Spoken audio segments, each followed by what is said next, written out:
Deep in the Belgian soil, trowels scrape against compacted earth.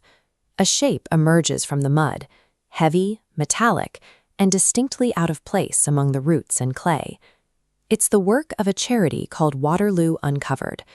They bring modern combat veterans to the site of the 1815 battle, using the rigorous physical process of archaeological excavation as a tool to help them process their own psychological trauma.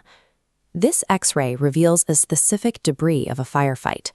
These flattened musket balls, twisted buttons, and shattered personal effects offer a physical record of the violence that is missing from the sanitized oil paintings of the era. Excavating these items serves a specific purpose. It forces us to confront the overlooked human realities of 1815, stripping away 2 centuries of romanticized mythology. This sketch maps the opposing forces, Allied troops in red across the north, and French positions in green and blue. Napoleon's straightforward objective was to drive a wedge northward along the Brussels road, separating Wellington's army from their Prussian allies arriving from the east. Executing that plan required precise coordination, and the French army in 1815 was a makeshift fractured force.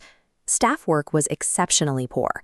Commanders frequently issued contradictory orders or failed to communicate their positions entirely.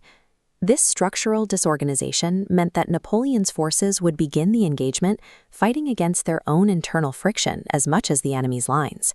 For 200 years, historians have claimed Napoleon delayed his morning attack on June 18th simply to wait for the muddy ground to dry. The actual logs reveal a different logistical reality. French troops were exhausted, scattered across the countryside, and needed time to gather and cook their rations. A severe breakdown in the transport train the day prior had caused widespread food shortages. Soldiers were forced to pillage nearby villages and even their own wagons to survive the night, entering the battlefield with profound pre-battle fatigue. The timing of Europe's most famous battle was dictated by the basic need for a hot meal and the friction of moving starving men, rather than a deliberate stroke of grand tactical genius. When the fighting did begin, the French immediately encountered the Chateau of Hougoumont. It was a massive complex spanning 500 meters, heavily fortified by thick stone walls, dense woods, and high hedges. Wellington viewed the estate as a critical anchor for the right flank of his Allied line, placing a heavy garrison inside the walls to disrupt any advancing columns. Because the surrounding woods severely restricted visibility, French commanders could have safely bypassed the buildings. Instead, they allowed their infantry to get sucked into a localized, brutal siege. Rather than securing a definitive breakthrough, the assault on Hougoumont devolved into a devastating distraction that drained French manpower for the remainder of the day.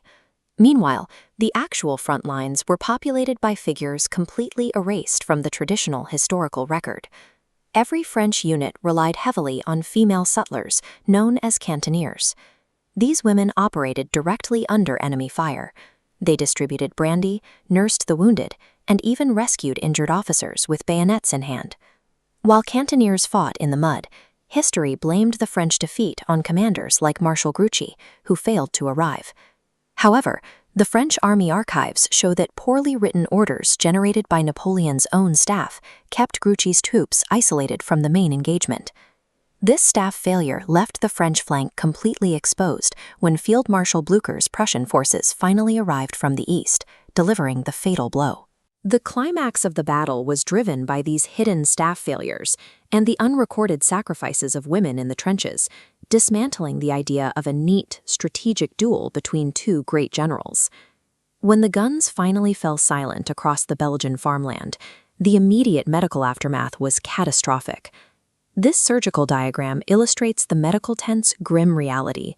Surgeons applied a screw tourniquet, pulling back soft tissue for immediate bone division.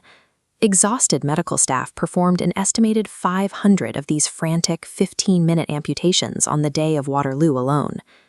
Before the smoke had cleared, the first wave of tourists and scavengers arrived. They walked among the dead specifically to collect souvenirs, turning the scene of a mass casualty event into a marketplace for relics. The immense physical trauma of the soldiers was quickly commodified, burying the true human cost of the conflict beneath souvenir hunting and sanitized glory.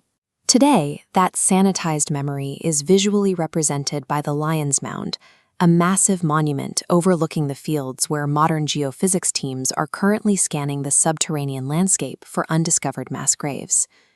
Beneath the shadow of that monolithic monument, veterans are reconstructing the battle's intimate microhistories, painting a 30,000-piece diorama that captures the individual experiences of the soldiers.